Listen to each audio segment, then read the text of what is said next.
Hey, you, I don't like your podcast. Hey, you, I think you need a new one. Welcome to the Nevermind podcast. I scared the living shit out of my cat. And me. Episode 39. We're going to be talking about Amazon. Is it really Prime? Is Amazon really Prime? We're going to talk about that and figure it out. So, just a couple updates. Mr. Nevermind needs a link to the podcast again for some reason.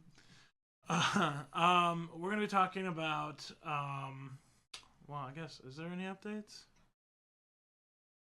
there anything new to update them on? Your new toy. I don't think they need to know about that, though. Well, now they really want to know what we're talking about. Alright, I got a double-sided dildo. And it's great. It's long enough that I can put one side in my mouth and the other side in my bum. And I got it from Amazon. Perfect. It was on Prime. One is all you need on that. 2-day shipping. I guess there isn't really any updates. Other than I'm really sorry that yes, my shirt is getting chroma keyed out today. So Hey, last time my shirt got it chroma is keyed turquoise. It is not green, but it's apparently green enough that the It's just green enough. camera can't identify the difference. So All it needs is just a little green, and it takes care of it. All right, so let's just jump right into it. Aliens, do they exist? And do they work for Amazon? So we live in kind of like a one-horse town that wants to be a big town. Like I guess you could best describe our city as a college city.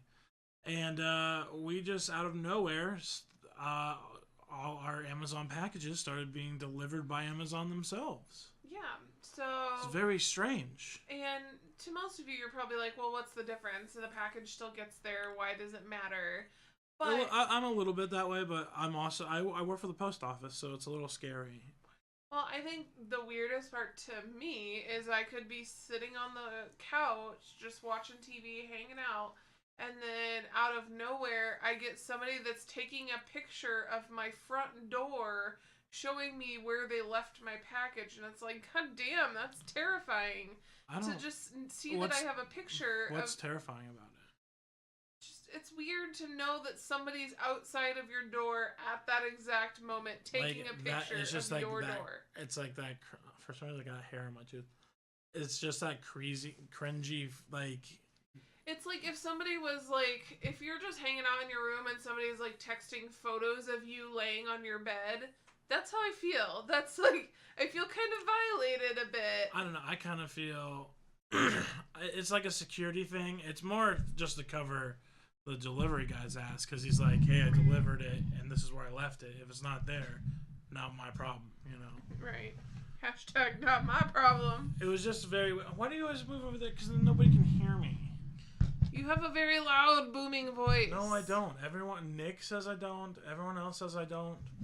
Rude. Anyways, it was just weird because one day I ordered one of these pop sockets from my phone because my phone is ridiculously huge. I can't keep it in my hands. That's what she said. And More like that's what he said. but- Mr. Nevermind is so fucking old he can't work technology. Tell him to go to our YouTube channel. He's been to the channel I don't know how many times, but he's sitting there like, I don't know how to get in. Go to the same place you've been. Take care of this, please. Thank you. Yes. Anyways, I ordered a pop socket and 2-day shipping. All of a sudden, I get a text from it's not even a text, just like an alert from my Amazon app saying your package has 2 more stops. And it was like 8 o'clock in the morning, which is ridiculous for us because we get our mail around 3 or 4 o'clock in the afternoon. Right. So I was like, okay, maybe it's like 2 stops away, like it's in two towns over or whatever. But then all of a sudden, I get a ring at the doorbell, and I'm like, what? A visitor? And as I'm going to the door, I get a alert from my Amazon app, and this is a picture of my package underneath my doormat. And I'm like, the fuck? And I go look, and there it was. And I was like, could it be? I looked everywhere. I was like, did the mailman get a head start today? And I see there's an unmarked white cargo van, like a Dodge cargo van, and a dude wearing a reflective vest. And I'm like, that's my mailman? Wait, no, that can't be my mailman. That's got to be somebody from Amazon. And yeah, it was very strange. Just because they didn't really tell us anything about it. We knew that there was an Amazon plant in Omaha, but no one said anything about them rolling out delivery drivers here in Lincoln. Yeah, well, and then it gets even weirder. Like the other day, we had another package that showed up. I was at work, you were home, and you were still awake. Yeah. And I got the notification that they were 4 stops away from our house, so I screenshotted that, sent it to you, and then by the time I had sent it to you, they were already 2 stops away from our house. Yeah. So I'm like, okay, getting closer, and then I asked you if you got the package, and later in the day you told me that, yeah, they rang the doorbell, you came to the door to get the package, and the guy is in the process of trying to take a picture, and he's like, taking the picture. Hey, buddy, can you close the door for us so that I could take a picture of your package? Yeah, he's like, I gotta take a picture of your package, just to prove, I guess, they delivered it. Because they put it in between the screen door and the main door. And so I was like, so I'll take a picture. Let me close this then, so it's not a weird ass picture of like the dude you're delivering to, like waiting for it. And he took the picture and then went through the app and alerted me, and I was like, yeah, I was there. So like, cool story, bro. I was there. Okay. Yeah. But here's the thing: is I work for the post office, like I've mentioned several times on this podcast, and there's Amazon drivers. They drive like semis, and they come from Kansas City. And there's, I think, a truck that comes from Omaha, from the plant that they built in Omaha, and they usually bring like 5, 6, 8, 10 pallets, like stacks of packages on pallets that they saran wrap together for each station. And all of a sudden, like, the dude's not showing up on the same time that he does, and when he does, he's showing up with like 1 or 2 pallets. And I was like, dude, that's really strange. It's like, do you know what's going on? He's like, they're not telling us anything. I was like, well, I don't know if this like is affecting you or anything, but I told him my story about the Amazon delivery driver, and he's like, really? Because we were all worried that was actually happening. I was like, yeah, and I even showed him. I was like, the dude took a picture of it under my doormat. I got here's the alert, like a history where it says it's 2 stops away. He's like, that's very strange, and I was like, so they're like keeping you guys in the dark? And he's like, well, they're saying that everything's fine. Yeah, I'm like, yeah, they're saying that so you don't fucking leave, you know, like you get your benefits and shit. So yeah, it's very, very strange. But we didn't just want to make a podcast episode of talking about how Amazon delivery drivers are in our town. I actually don't mind it. You know, I actually kind of like how they're like, hey, I'm 2 fucking stops away. Put some pants on so you can open your door or take them off, whatever you prefer. I like to leave them on. I think what it ultimately comes down to is it kind of opens the door to a conversation about Amazon, which I think is what we wanted to get to talk about a bit today. I think one of the big things that opens the door is Bezos. Why are we going from the traditional shipping methods through United States Post Office or FedEx or UPS? Why are we now going through a different service or hiring our own representatives to do this? Amazon's trying really hard to be a self-sufficient organism. I don't think that it's that, and that's kind of what I want to get into a little bit. I think let's debate. Ultimately, what it comes down to is they're trying to lower costs even more, even if that is potentially detrimental to their employees. They're trying to cut costs so much just so they could increase profits that much more. Which, I mean, that's big corporations. That's big business in general. I mean, like, there's plenty of companies and businesses out there who are doing exactly that. I mean, there's none of them that treat their employees like shit. There's none of them that. Oh, there's probably quite a few of them that pay them shitty, but I think Amazon, like, their next big thing is they're going to try to make robot employees. I would not be surprised if they already had robots fulfilling a lot of things. Have you ever been to Walmart after midnight?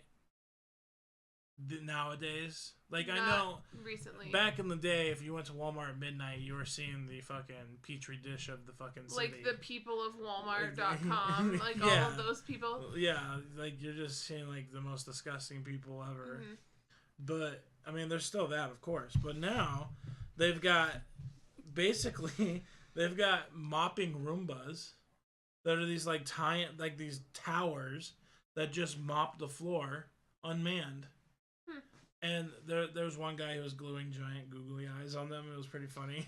That's hilarious. But I mean, like, Walmart's doing it, and other companies are putting self-driving robots. Well, and why wouldn't Amazon? Yeah. I mean, they already tried doing the drones in the big city. Well, and I think they do still do the drones and stuff. Yeah. In the larger metropolitan areas. And they're like one day shipping, like same day shipping. Yeah, They're like, where are you going to be at? You're going to be at the park? Okay. We're going to drop this package on you. I think ultimately what it comes down to... Have you ever seen a video? I'm sorry, I cut you off. Have you ever seen a video? You're not really that sorry. Have you ever seen a video where somebody's receiving their package by a drone? No. It's quite hilarious. They're trying to catch it, and then the drone's like trying to calculate where to drop it best, and they're like, no, don't drop my package. It's so funny. Okay, so what this kind of goes back to, I got my bachelor's degree in business about a year ago. Yeah. What this comes down to, you're welcome. Oh, thank you. What it comes down to is Amazon has a business strategy that's fairly similar to some of the other retailers out there, namely Walmart.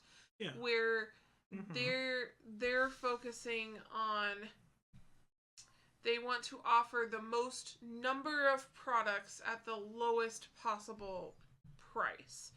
And so I completely understand I think that's a recipe for success if you have enough cash. It's going to take a lot of cash to get a business like that started and to continually run that business. But isn't Bezos like one of the richest man in the world, or the second richest? I don't know about in the world. I believe he is one of the richest men in the world. I mean, like, he's got the money. At the end of 2018, his net worth was $160 billion. Yeah. That's $1 billion. In comparison, some other billionaires, so like Bill and Melinda Gates, have a net worth of $96 billion, and Warren Buffett of $83 billion, Michael Bloomberg $46 billion, Mark Zuckerberg and Priscilla Chan $54 billion, and good old Donald Trump with $3 billion. So those are some net worths of some other billionaires that are notable. Yeah. One of the biggest things that I think Amazon has done a great job as far as acquiring a large percentage of the market, because I don't know anybody that has not heard of Amazon, and I don't know anybody that hasn't purchased at least 5 items off of Amazon at some point in their life. I mean, I visit Amazon almost every day. So. Well, and full disclosure, we are Amazon Prime members. I absolutely love using the Prime features, like the free 2-day shipping. We get benefits on Twitch as well for Twitch Prime. Yeah. There's so many. There's Amazon Music, Amazon Video, Amazon books or audio. Yeah, audio there's books. A ton of things that we don't even. A whole fuck ton of shit. We don't even take advantage of all of the different things that they offer. To be honest, we only take advantage of.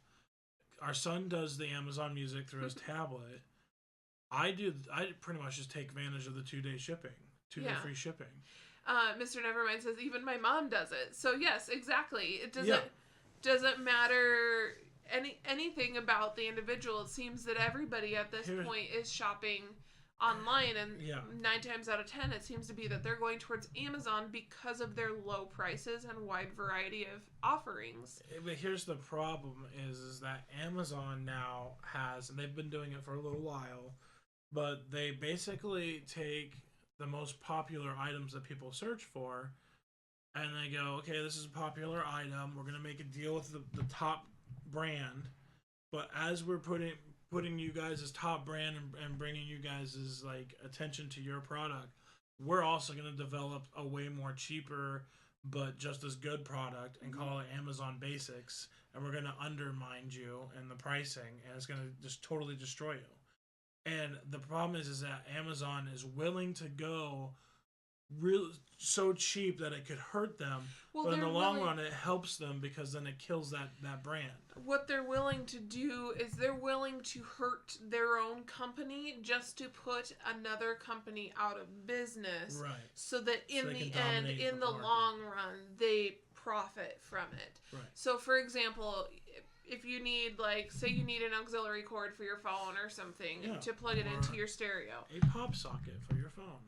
So let's say you go on Amazon to go find an auxiliary cord. If you find one from, I don't know, a main brand in that, but Belkin.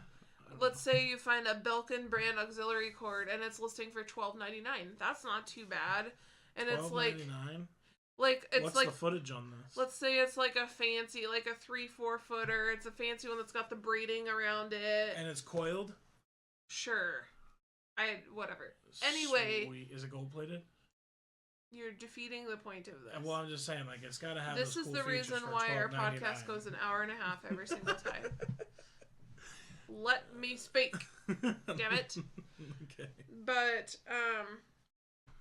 I think that, so if you find that Belkin auxiliary cord for $12.99, but then Amazon is sitting there and it suggests, I mean, most retailers will suggest similar items, but a lot of times when you search for something, you'll notice that those Amazon Basics float to the top.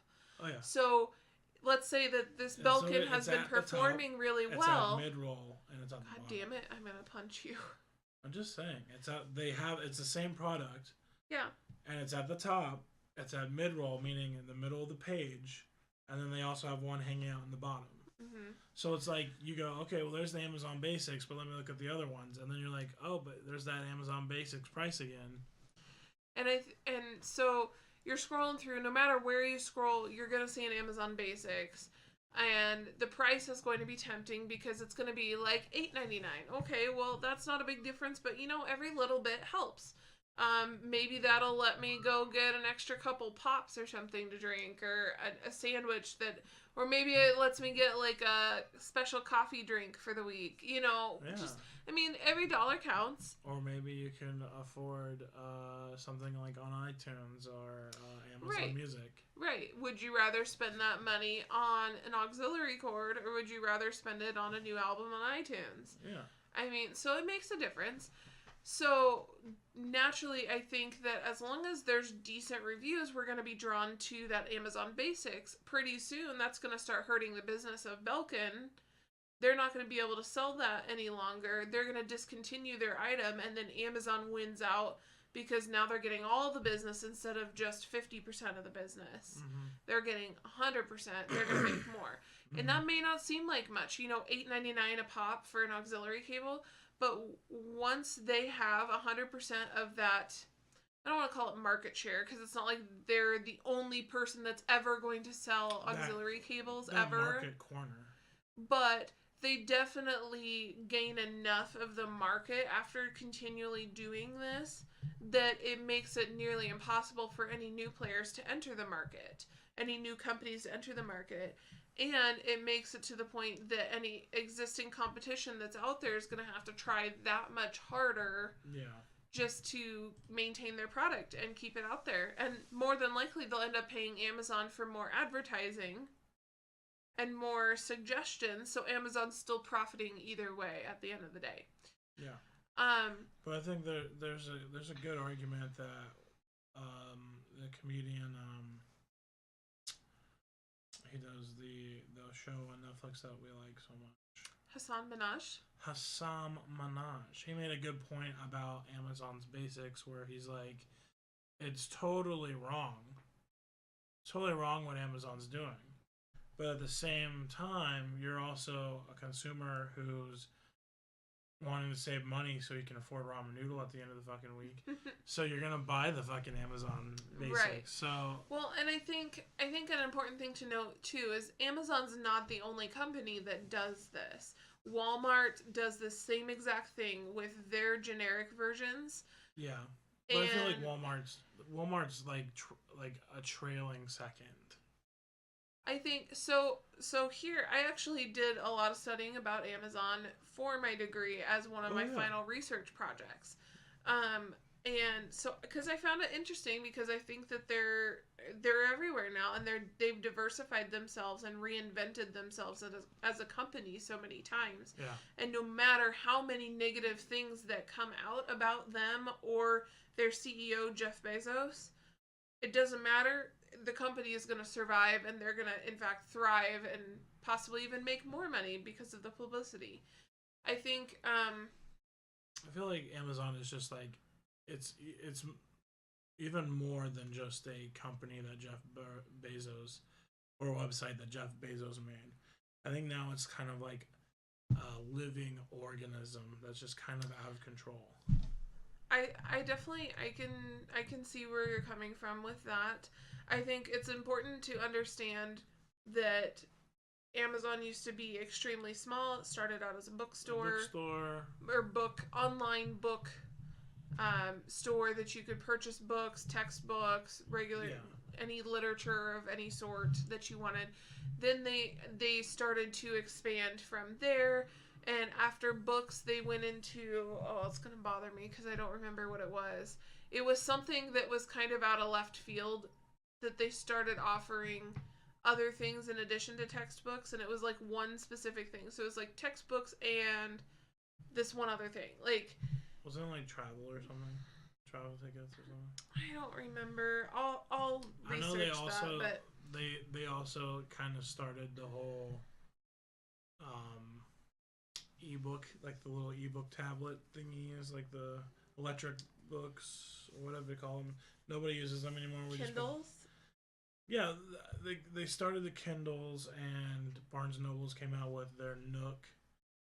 I mean, they definitely were somebody at the forefront of that. I don't know if they were the ones that invented it or started it, but I think what I was trying to get is like a perspective, though, that Amazon started from a very small place. They have grown rapidly over the years, and they survived the whole .com bubble scare. And at this point, they are now bigger than Walmart, and they are going to be affecting Walmart's bottom line. Yeah. They just recently, in the last couple years, overtook Walmart in the amount of profits that they're making. And so a lot of it is kind of focusing back on why I think that they're trying to lower costs and increase profit overall by whatever means necessary, is that they do want to get Walmart out. And like they've done with a lot of things with Amazon Basics, they're willing to hurt their company temporarily to put another company out of business to ultimately gain their market share.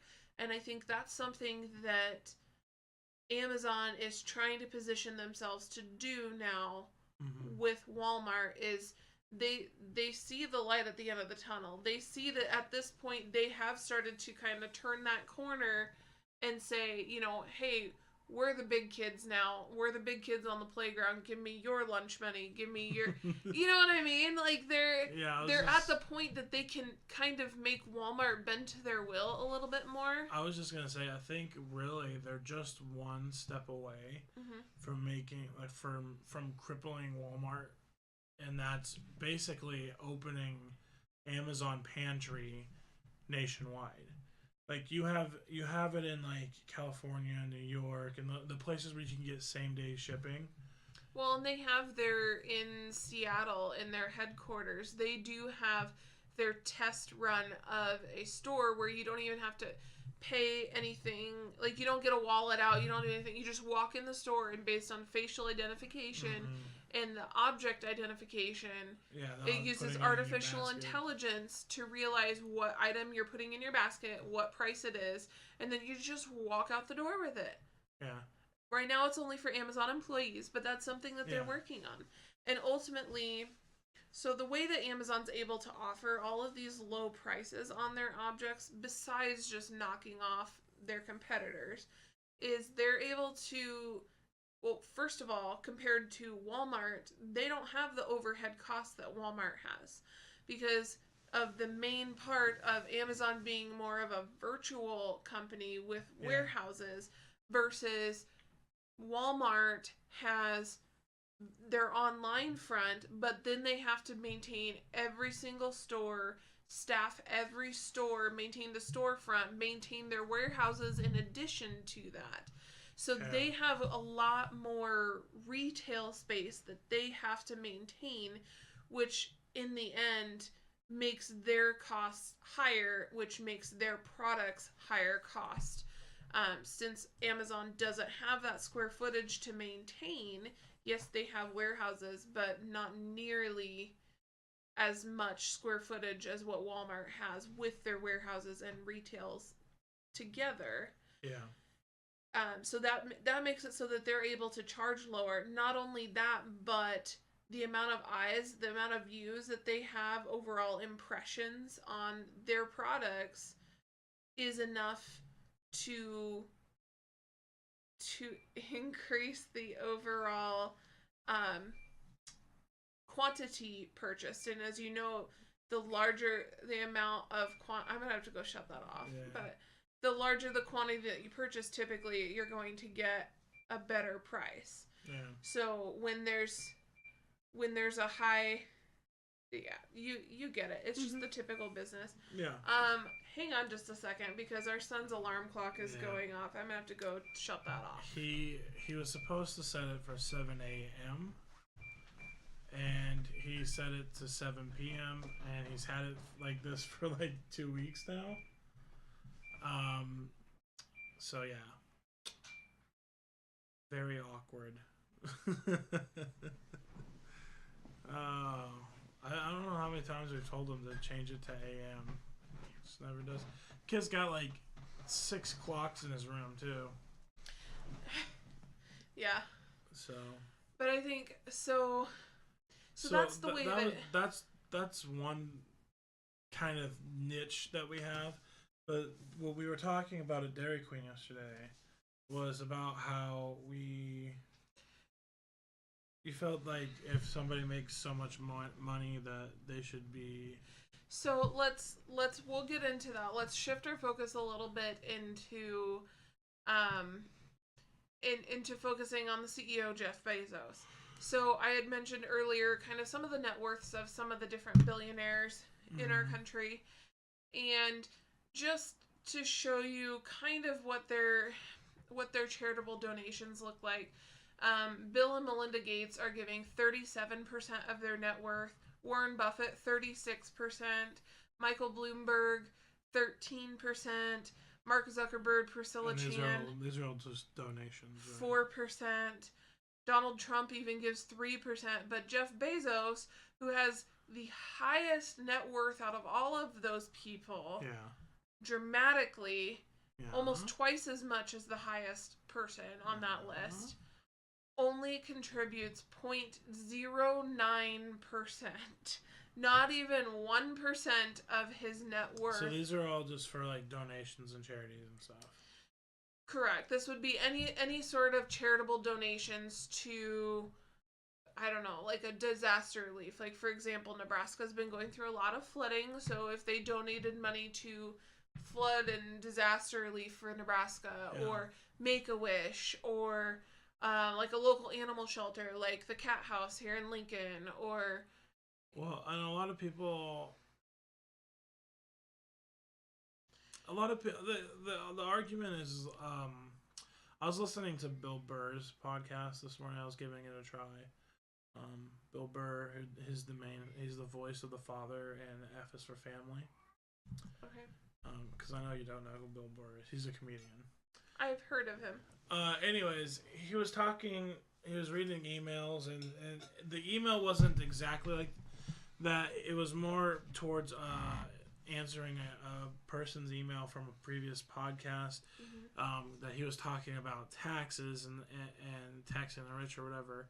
And the dude emailed him and said, basically, if you make over $10 million, you should have to give a certain percentage of that back in taxes. And his argument is basically that since you're making 10 million, which I know it's not really applying to the situation, but if you make 10 million, you should give back through taxes, and the taxes is going to go back to the middle class and to the poor people, which is absolutely insane to think about. Because that's ridiculous. The government's gonna take it and spend it on other shit shit they don't need to fucking spend it on. You know, like it should go towards streets, schools, and other shit like that, but it doesn't. But anyways, he brought up a good point, and I kind of agree with it, and I'm gonna try to apply it to this situation. But I'm also just gonna go ahead and say that it's gonna contradict a lot of what people think my views and my stance are, because I am not a Republican. I absolutely hate Republicans, and Republicans want to keep their money and line their pockets and shit like that. I know that's just like a very generalized. I wouldn't call it a Republican view. I would just say that you're very conservative. You have conservative financial views. I think what I agree with Bill Burr, and this was his stance, is that I worked my ass off getting that money. I started with nothing, and now I got to here, and this is where I'm at. Just because I made that money, just because I made that much money, doesn't mean that I have to give it away. Just because I made money at all, or more money than you, middle class or poor people, doesn't mean that I'm obligated or morally obligated or however else, whatever terms you want to say. I'm not obligated to give any amount of my money. I earned it. I worked hard for it. And I should be able to do with what I want. If I want to give to charity, if I want to donate, then I will do that on my own. But I don't want to be told that I should have to donate or give to charity. Now, that being said, I do think that giving to charity and donating to people is good. It's great. It's morally great. You're a good person for doing that. But I don't think anybody should ever have to tell you that you have to do it. And see, this is where, for me, I have an alternative point of view on this. I personally think that while I get your point of you don't want to be told what to do with your money or how to spend your money, I definitely think that if you've gotten to a point where you are well off, I do feel that you are morally and ethically responsible to donate a portion of that to help others that are less fortunate than you.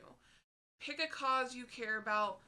Find somebody that is in a really bad place and help them out. I mean, chances are you didn't get to that place without help from somebody else at some point in time along your journey.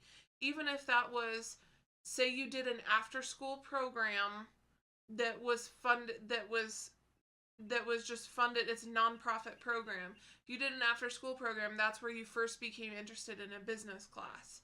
And so then you became really interested in business. You decided to pursue that for your education. You got a college degree in business. And then you start a company that ends up blowing up into a huge multi-billion-dollar company.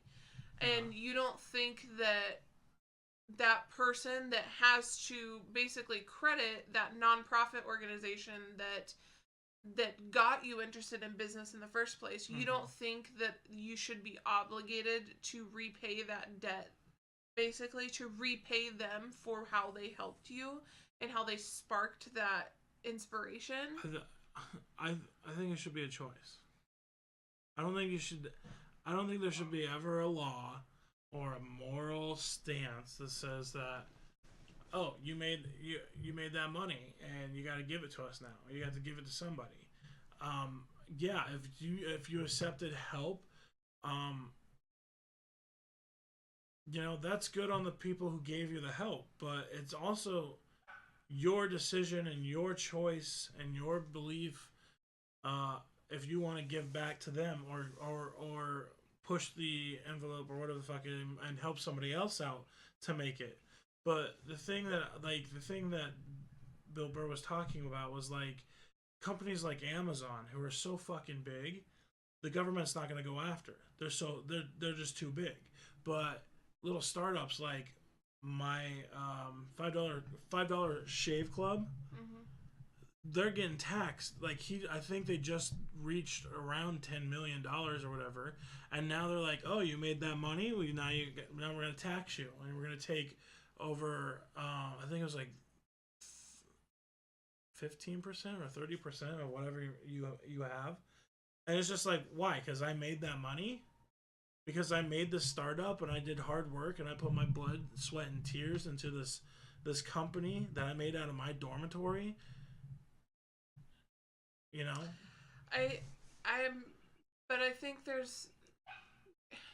I don't mean this in a rude way, but I'm not debating whether we should pay taxes. no, I know. I agree And that's that what I'm. That's what I Amazon was trying to should be say was paying it's kind of two taxes. different things with the Bill Burr and this.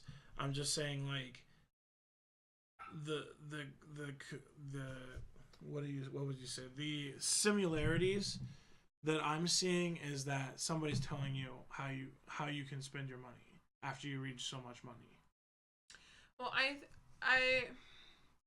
I get that that is a difficult thing to accept, but I think that all of us accept the fact that taxes need to be paid so that we can support things that we all share, like Yeah. roads and schools Yeah. and public transportation and all sorts of these things. And I think that we're all, for the most part, I think most of us are willing to accept that compromise and accept the fact that our taxes are going towards that. I did want to touch on what Mr. Nevermind was. Let me just clear up something for Mr. Nevermind. Mr. Nevermind, I'm actually the person in this family who does give to charity and donates. Excuse you. I also give to charity. When? I donate both money and I donate my time. So don't I'm sit just there saying, and preach to every me. time Get we- off of your fucking soapbox. Every time we're at like a register or something, and they're like, "You want to donate like $1? You want to Okay, donate like $5?" so those campaigns I'm always like, that "Yeah, they I'll do run, it, sure." the campaigns they run where they say, "Would you like to round up to the next dollar and we'll donate it to charity?" I don't actually think that any of that goes to charity. Do I have anything to back that up? Any research at this point? Yeah. No. But I would much rather donate directly to the company. I don't want to count Have on. you ever donated directly to a company? Yes, I have. What company? I donate so much per every pay period to United Way, which goes to the United Way Lincoln, Nebraska Like fund. it's just taken right out of your paycheck? It's auto drafted out of my paycheck. How much? That is for me to know and you to find out. Oh, what? You don't want to share the generosity with everyone? It ends up being like $2 and something a pay period. It's not much per pay period, but by the end of the year, it's still something. I mean, there's 26 pay periods in the year. Yeah. So, I mean, that's still a decent amount to give. Is it $10 million? No, but it takes people like that to give even those little increments to help out. I have volunteered for the VFW here in Lincoln. I volunteered at the cat house here in Lincoln, which is a no-kill cat shelter. Mm-hmm. So I've definitely volunteered. I do give additional money to several different things that come up throughout the year. My employer is actually very good about bringing those opportunities to the front of their employees to say, hey, here's a great opportunity you have. Yeah. You could donate money, you can donate time. We do a lot of work with junior achievement at my employer to help kind of the next generation. But okay, but here's what, because I'm just gonna go ahead and say I'm probably one of the most generous people anyone could know. You know, I volunteer. I volunteered at a cat house. I volunteered at Habitat for Humanity, where I helped build a whole house for a summer. Hmm. I've volunteered to help old people walk the mall all the time. You I okay? volunteer. Whoa, whoa, whoa, whoa! These are not actual volunteer opportunities. All Yeah, of I these. volunteered where I put signs that showed the path of the mall for all the old people to walk. When? Back when the fucking old people walk started. So you were like 8 years old. Yeah, I was. I was with my mom. Anyways, I'm just saying, I volunteer too, I give too, but here's my problem. No one told you to do it. It was your choice. Other than when I was 8 and I had to do it with my mom. No one told you you have to do this. You chose to do it, right? In most cases, not all. Who In brought, order to in what case did somebody browbeat you into donating? well, in order to graduate with my bachelor's degree, I had to complete so many hours of community service. I had to do community service in high school. I did too. But that's I think that's different though, because that when I guess when the high school or college is doing it, they're trying to show in high school they're trying to show that this is a form of doing patronage or just giving back to your community because your community does so much for you. Giving back to your community, but it's more than that. It's not just giving back to your community. You're not only gaining experience, you're helping people in your community, Yeah. and you're building a stronger community overall by helping those people. I think the whole point of it is just to say this is something you can do. This is an option. You know, it's like introducing it. Like I feel like if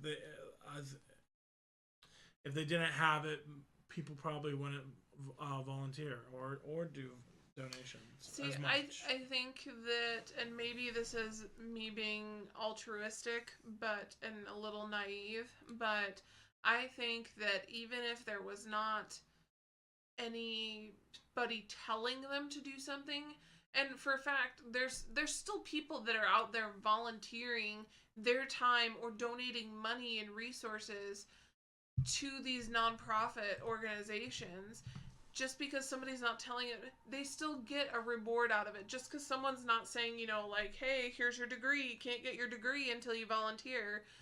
There's still, people get rewarded out of it. Yes, there is work involved. Yes, at the cat house, I had to go clean litter boxes and sweep and mop floors.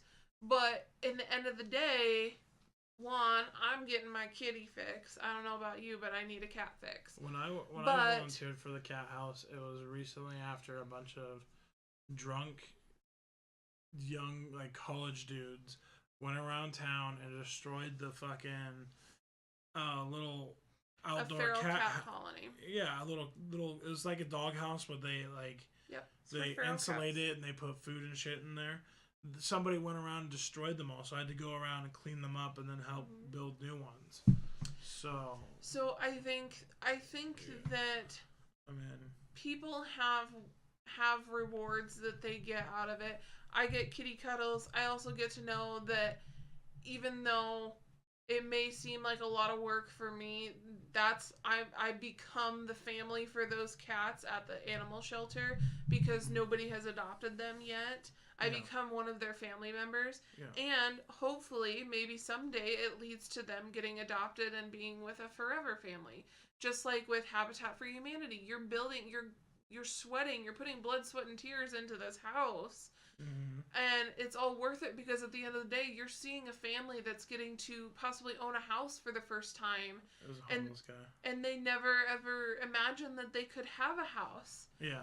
And it's the best thing in the world to him. And that, I don't know about you, but that's got to be a big enough reward. That's bigger of a reward to me. And I'm not saying it's not rewarding and it doesn't feel good for the receiver, like Mr.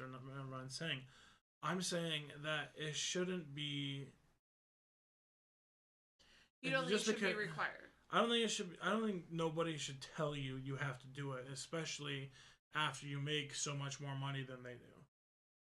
Because I feel like it's just... when you hear poor people and middle class people or just like people who don't have as much money as the other person that they are jealous of. It's just that they're just jealous and they want a fucking kickback because they don't want to work that hard to get the fucking money. And so they're like, hey, you got a little extra money and you can live without that extra money. Why don't you kick it back to me? And see, I think you're thinking of this more, almost more in a political sense, because you're acting like this is like socialism here. This is not socialism where I get half your paycheck and I get to do whatever I want with it. No, these are things that, like, these nonprofits, these organizations and agencies, they rely on people to make donations in order to keep running. If they're not there, then all of this is going to fall on the government. And you and I both sure as hell know that the government is not capable of handling all of this. I get that there's organizations that just completely work off of donations. But I also know there's a lot of organizations like, I don't know if these are completely factually true, but I believe I heard at one time like something like the Salvation Army, where all the donations and money that goes through there goes straight to the CEO or even and Goodwill. Mm-hmm. And it goes and it pays their higher. They pay their so higher up people. So don't get me wrong. Yes, there are. Don't. This is one of those cases of the few bad cases, the few bad eggs are bringing everybody else down. Yeah. Just like the few police officers that may do something wrong are outweighing all of those police officers, the majority that are doing the right thing day in, day out. But I guess what I was getting at is that just because there's organizations that work completely off donations doesn't mean that you have to donate to them because that's all they work off of. You know, I'm not saying don't donate. I'm not saying don't give to charity. I'm saying if you want to spend your money or your time doing it, then you have the power and the choice to do it. But nobody else should go, you have to do it or you need to do this. That's all I'm saying. And I'm not saying kids don't donate, don't do volunteer work. No. I got Habitat for Humanity. I got so many great skills and life lessons through there. I got a bunch of life lessons. It wasn't volunteer work, but working for the rehab, I learned a lot for working with people who are less fortunate than me. I was working the fucking suicide hotline as a volunteer, basically. You know, you can gain a lot from helping other people, and people can gain a lot from you helping them. And I'm not saying it's a bad thing. I'm not saying donations or charities and all this stuff, they're all bad. There are ones out there, there are charities out there that are just, I think, a fucking scam, where it's just a fucking, you know, like, oh yeah, bring in your secondhand clothes and we'll sell them for really cheap, but all that money's going to go to the CEO. You know, I'm just saying, I just don't want to hear somebody tell me what I can and can't do with my time and my money that I earned. And so to apply that to Amazon, where Jeff Bezos has built this company out of a fucking tiny little bookstore online to this giant fucking empire, and now he's this very, very rich man, and you go and see that he's only donated 0.09.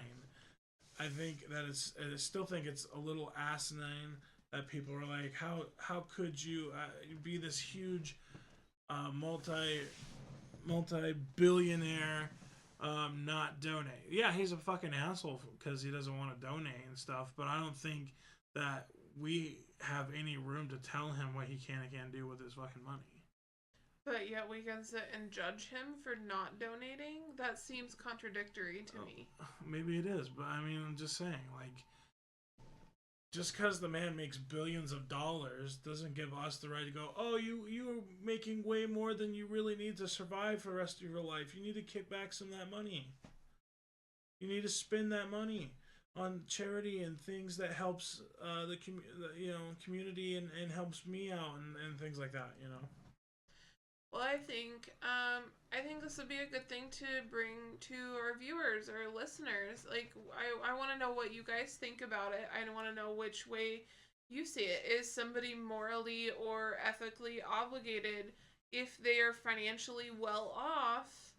Or regardless, are we all morally or ethically obligated to give back to those that are less fortunate?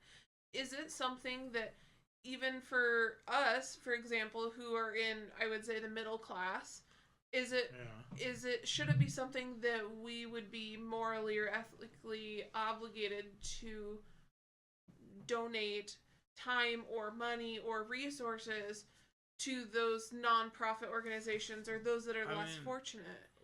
Give back somehow.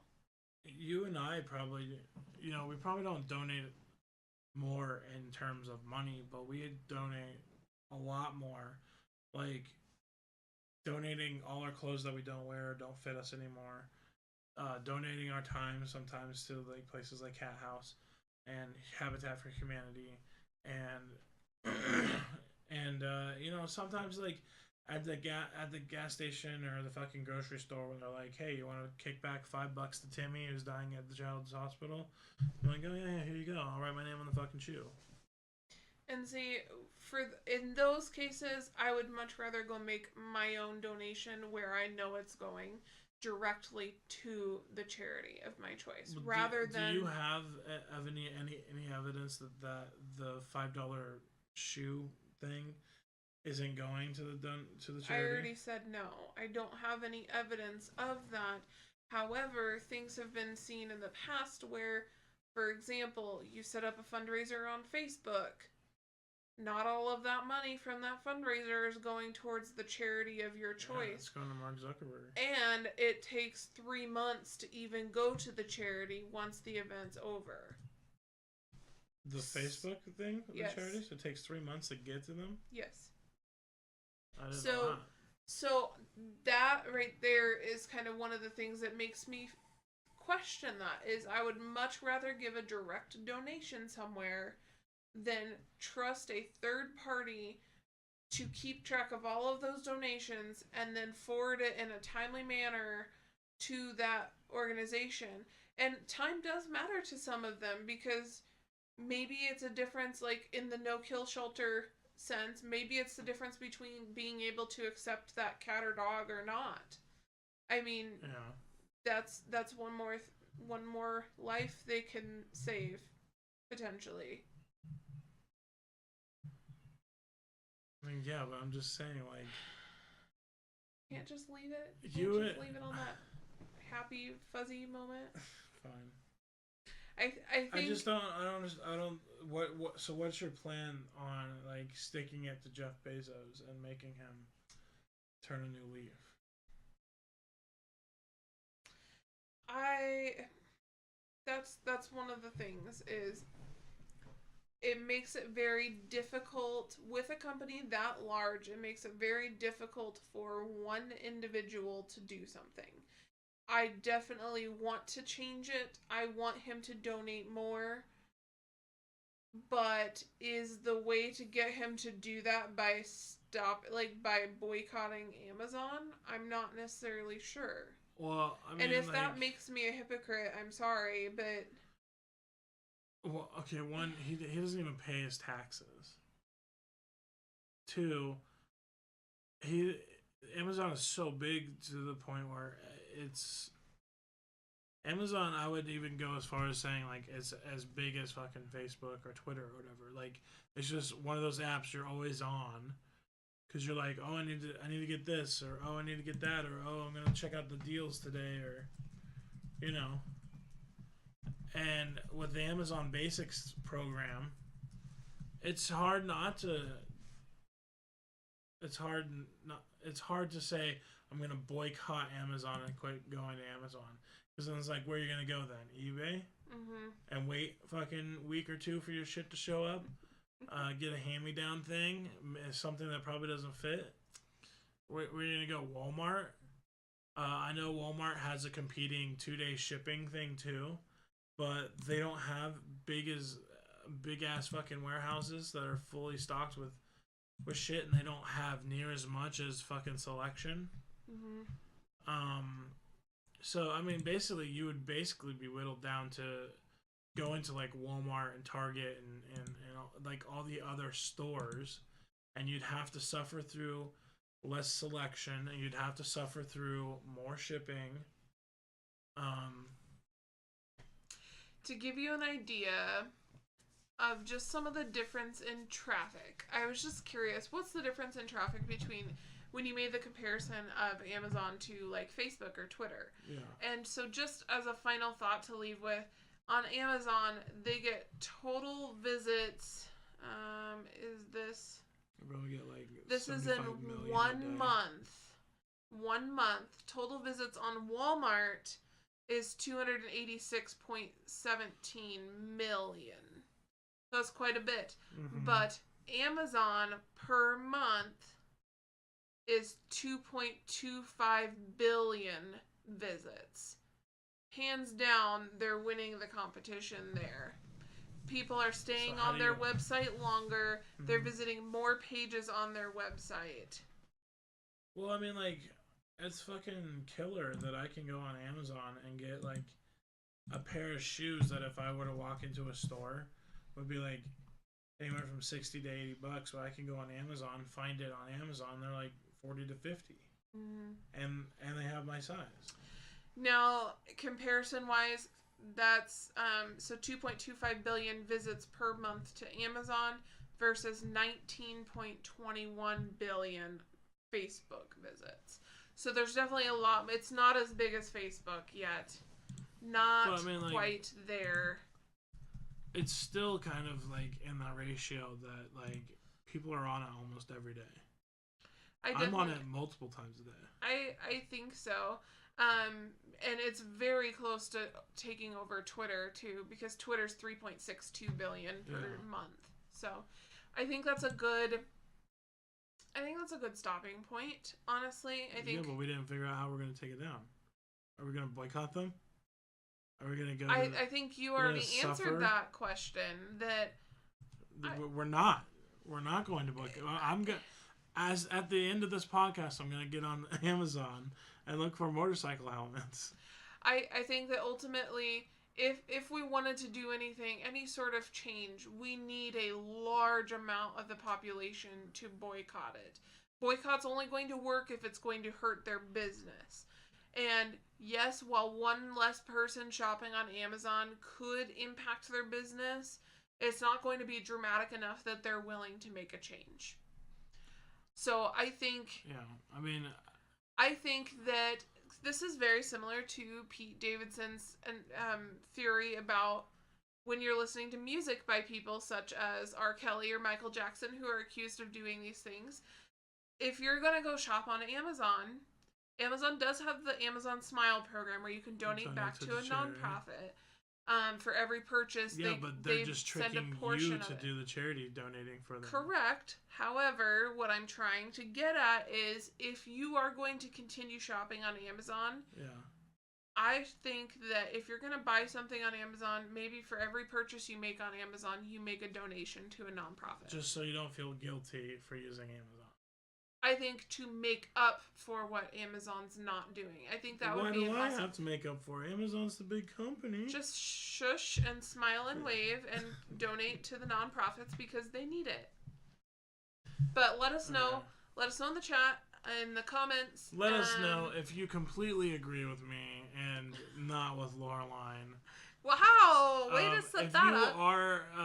If you are a total human being who wants to donate and not being told to donate, give me a thumbs up in the comments on Instagram.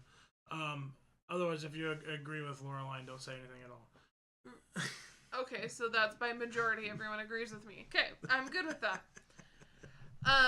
No, definitely drop a comment. Let us know whether you're watching live or whether you're listening to the replay or watching the replay. Let us know what you think. I'm curious. Like everything. Like the SoundCloud, the Spotify's, the iTunes, Instagram. We're going to be posting a little bit more to the Instagram. But, guys, I guess what I'm asking is we just need a little bit more communication with our fans. And you can do so by leaving comments and likes on the SoundCloud. You can do so by following us on all the platforms and all our social media. We are on Twitter, Facebook, Instagram, and what else? Is that all for the social? And we're on SoundCloud, Spotify, Tuned In, Stitcher, iTunes, and hopefully someday iHeartRadio. Don't know why it's so freaking hard to get on that. iHeartRadio. We were waiting approval on iHeartRadio. They were having issues parsing information from SoundCloud, which is where we upload our podcast to. So, if you want to get a hold of us and let us know about a topic or want to even guest on our show, check out our Discord or give us a DM in the Instagram. I recently DM'd another amateur podcast called Unscripted Banter. Asking what mic he used, and then I was also asking if they wanted to do some kind of like a guest thing, like we guest on them, they guest on us. And on their podcast, they say that they read their comments, their DMs, and they respond to them, but it's been like 3 weeks now, so I don't think they really do. They probably do. Don't throw them under the bus. No, I'm trying to light a fire under them. You're fucking brutal. Trying to light a fire under them, so they'll be like, oh shit, this guy's talking shit. We gotta get stuff going. Well, our Discord link is not posting right now. I will get that straightened out. Okay, and then we got the merch store. Musty. I'm guessing you're probably just gonna listen to this after it's live. I mailed your poster this morning.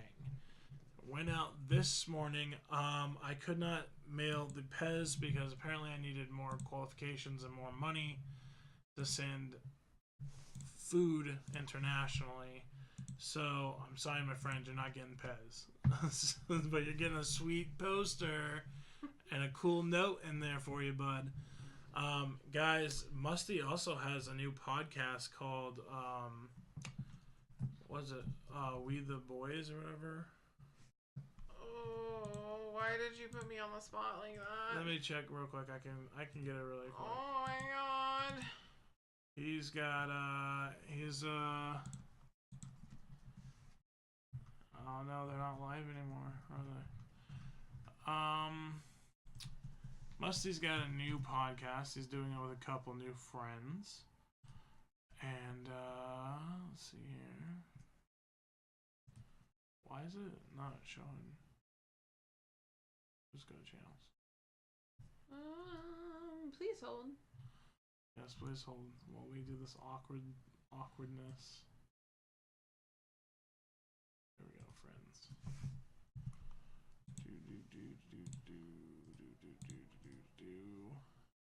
My Guys Podcast. My Guys Podcast. Check them out. They were live earlier today. Earlier before this podcast. Also check out my boy Musty, also known as Zombiefoot Gaming, also known as Zombiefoot J, also known as a bunch of things. He's a bunch of things. He's great. Might as well just call him AKA. Like he's always known as something. I was else. watching when he was streaming Hellblade the other day, and that was the most like interesting and confusing games ever. And shout out to Musty. Hope you're feeling better. Yeah, and actually, Musty might be a guest on the next one next week. Ooh. So be sure to tune in then. And if you're just wondering, if you're just listening to this podcast and you're like, oh my god, I need more of that sexy King Cord voice just pounding in my eardrums, come to the live show here on YouTube, Thursdays, 6 p.m. Central Time. We're probably going to be talking with Musty about what happened in New Zealand with the mosque shootings. So if you want to hear my beautiful booming voice and Loreline's also beautiful booming voice, check us out. You started digging a hole there and you dug yourself out. I saw the hole. otherwise, if you want to listen to us, we're on all those platforms I just said. Please give us a like and a comment so we know that you guys are listening and that it's just not coming up as the next song and you guys are skipping. Crickets. Kind of like how it is here on the YouTube. I'm seriously thinking about going back to Twitch because we were getting more viewers on Twitch. So We'll see. We'll see. I might have to just tough it out. So, anyways, everyone, we love you so much. I don't like your podcast. I think you need a new one. That's right. You need the Nevermind podcast. Thursdays, 6 p.m. Central Time. I'm going to keep repeating stuff. Actually, here's the outro. We all love you. Bye. Bye, guys. Thank you.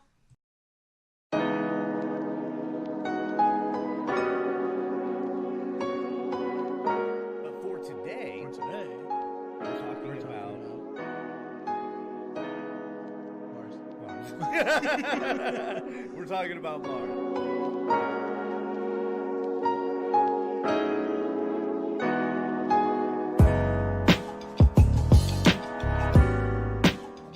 Wow. And he's like, "Ah!"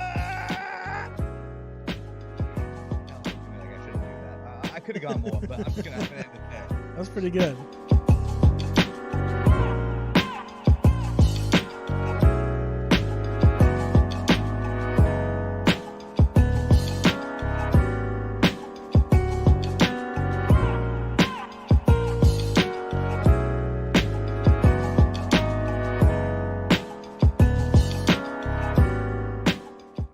I'm just going to say something that might piss off a lot of people. Yeah. I feel like the pork tastes just like the chicken.